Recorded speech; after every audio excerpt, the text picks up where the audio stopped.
in all over India, and these sessions, when we are assembled here, what I have been trying to say repeatedly, when, for example, if anybody is involved in the drug trafficking, especially even in Malaysia or in Singapore, they are giving the punishment of the death sentence, whereas in America they are giving only the 5 years.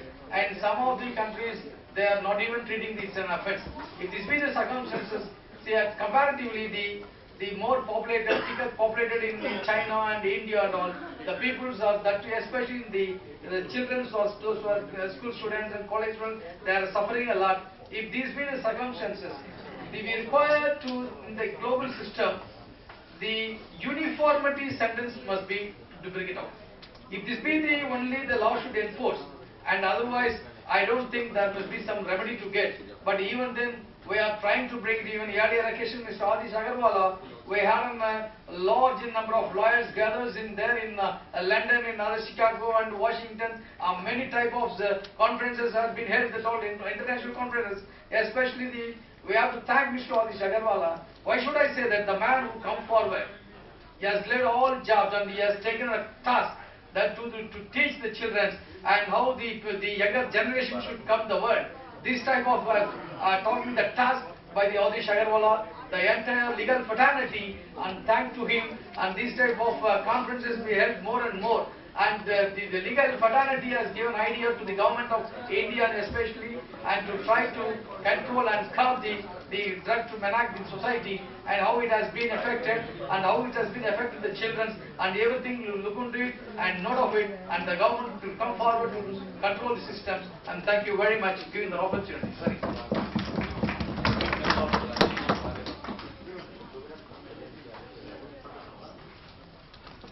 Thank you, sir. May I now request Mr. G. Venkatesh Rao, Advocate Supreme Court of India, to come on the dais.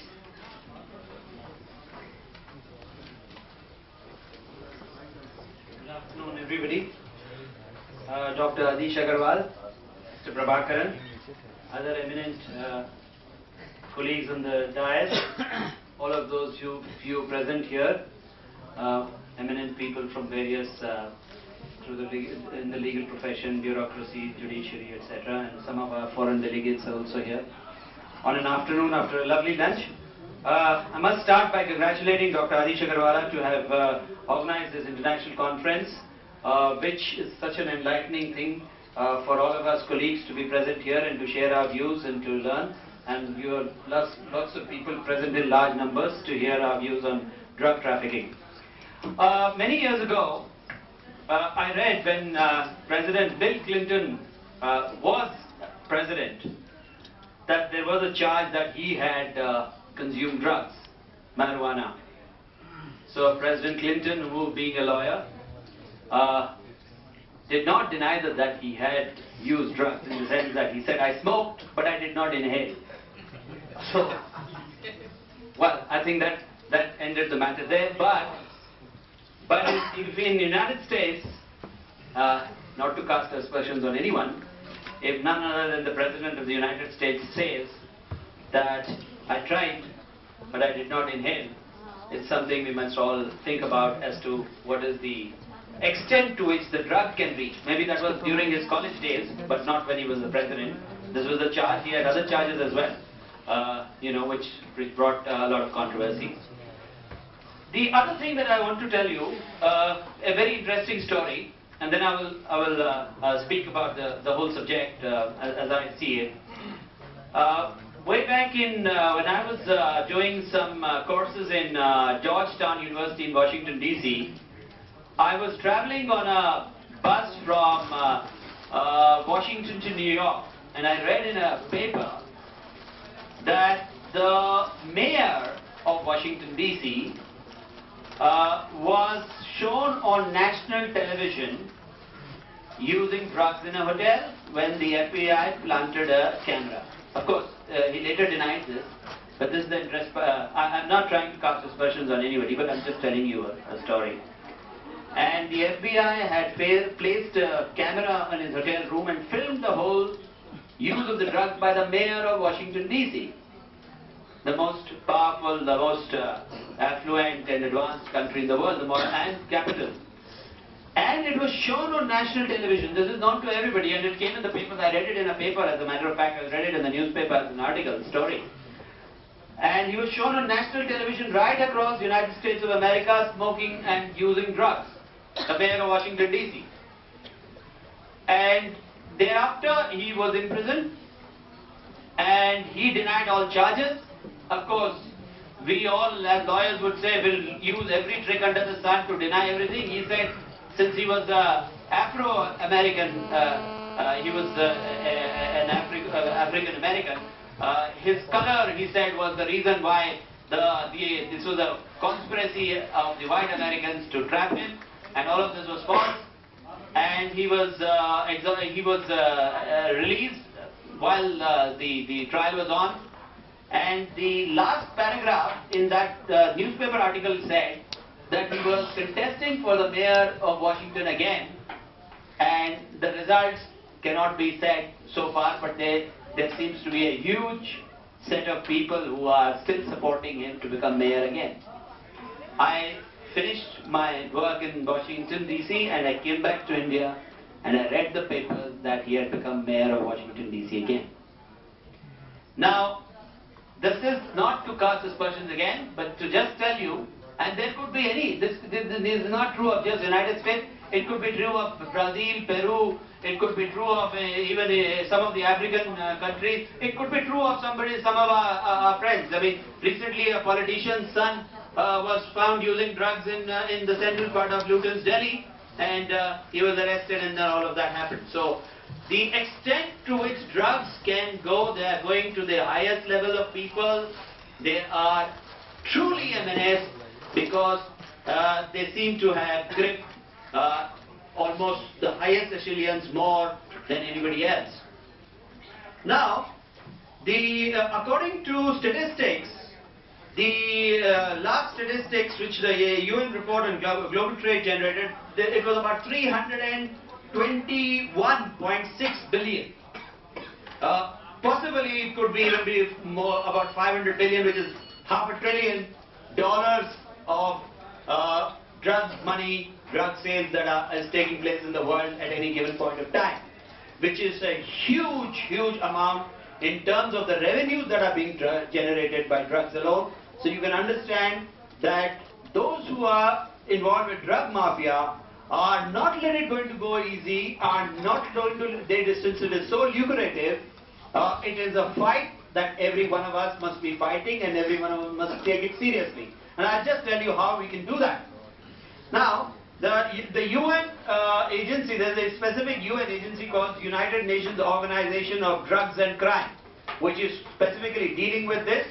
And I had a recent opportunity. Mr. Ram Jethmalani was here this morning, and Mr. Ram Jethmalani and Justice J.S. Verma, both of them we had this symposium at the Indian Society of Nurse, and were very happy to address on this issue of drug trafficking. Now, drug trafficking, of course, a lot of it originates in this part of the world. In Afghanistan, there's a Golden Crescent and the Golden Triangle. And about 94% of opium, which is a derivative for all other kinds of drugs, originates in the Golden Triangle, which is Pakistan, Afghanistan, parts of India, Kashmir, etc., all of that areas. And we are sort of very close to the biggest drug trade. And the other place where all of these drugs sort of originate are in the Latin America, in Brazil, in Peru, in all of the Latin American countries. If you must have recently heard that one of the presidents of President Pinochet was arrested physically by Americans and trying to be brought to justice. Now, there are various types of drugs which are lethal drugs, and the derivatives of these drugs like heroin, cocaine, morphine, methamphetamine, and there are some other kind of things which these drugs which are used, which actually make the consumer so addictive that he cannot smack. That was another name of that was smack. They cannot get out the drugs. Once children or young people or any one of these people get addicted to consumption of drugs, they will need it like food, they may need it like oxygen.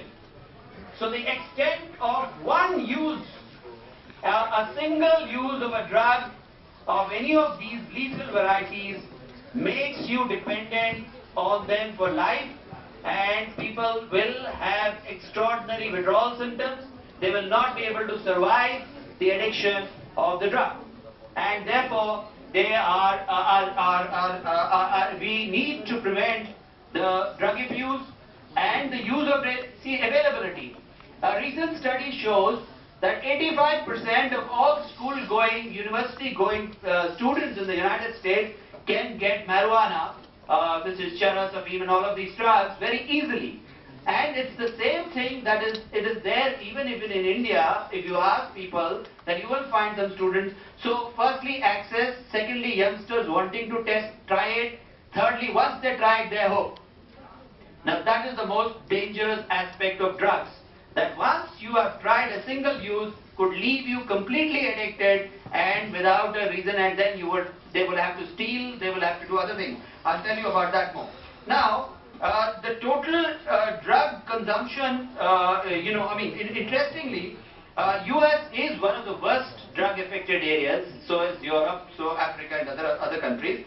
The United States spends something like $7 billion on arresting, just the machinery arresting almost 800,000 people across the country to see that drug abuse is prevented. In India, we have the Narcotic Control Bureau. We have, I will give you specific instances of how drugs have made inroads even into India, and we also have to spend extraordinary amount of resources in terms of, the import of drugs or the sale of drugs or the use of drugs.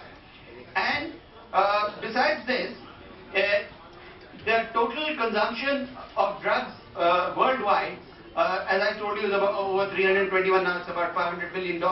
You can imagine what sort of an economy the Golden Triangle and the Golden Crescent, which are the areas from which countries like Ukraine, Czechoslovakia, Latvia, Belarus, Russia, all of which are very close. If you see Russia, even some Chinese.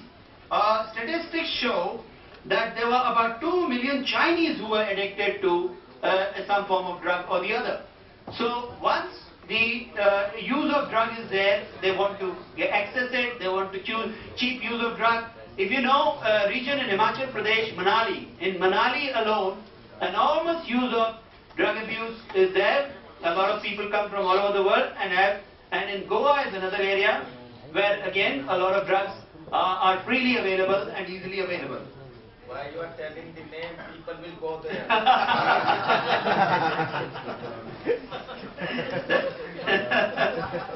So,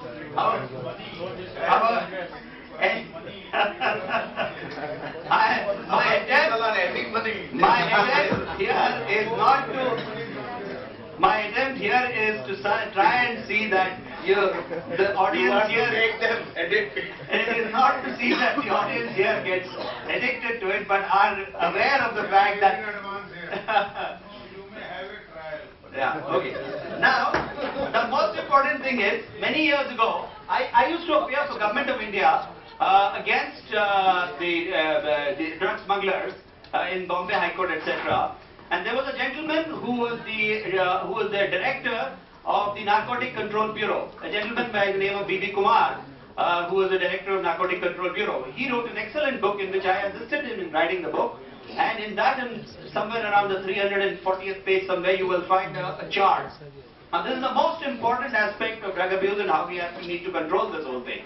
Now that chart says that drug trafficking not only is a menace by itself, but it leads to other forms of crime. Drug money goes into terrorism. All of terrorism, mind you, most of it is financed by drug money, which is all drug money has a secondary trail. It has not legitimate sources. A lot of it is in cash, a lot of it is in bank transfers which cannot be easily identified. So drug money and drug trafficking leads to terrorism. Very